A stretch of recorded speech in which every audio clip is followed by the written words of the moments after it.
guys, Bukas na siya, no? it's 6:20. Anong oras sa Jessica? 6:50. 6:15? You have 30 minutes to go, babe. Aha! Ay, sorry. Mag-beautification muna tayo, guys. So, I have my Celotex Hydration. Mabilisan lang.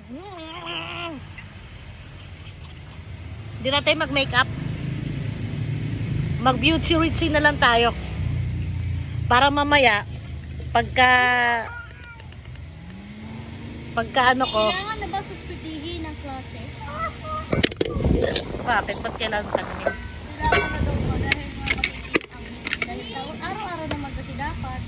Kaya nga eh. Pero mga comment pakinggan. Ayan guys, Sana oh. na-suspended ang mga private school.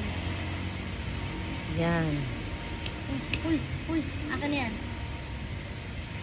So, Akin na yan. Uy, gago, mamatay ka dyan. Okay na. hydration to guys ha. Sige pa kayo. Moisturizing. Hydration facial moisturizing. Oh, boss, you're here.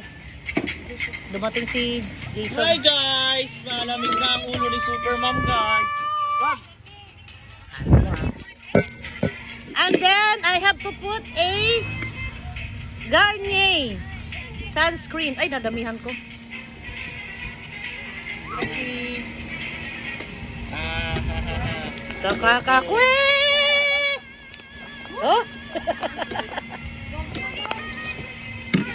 Tara na, Sek! Paano yan? Paano yan? Paano yan? Paano yan? Kakawin lang tanga. Magsisimba ako, guys. Yung bago ni Jason sa sapatos. Sunday ngayon, magsisimba ako. Yung 6:30 na misa ang sisimbahin ko. Ayaw ng asawa ko ng ito. Bye! Thank you for watching my beauty routine.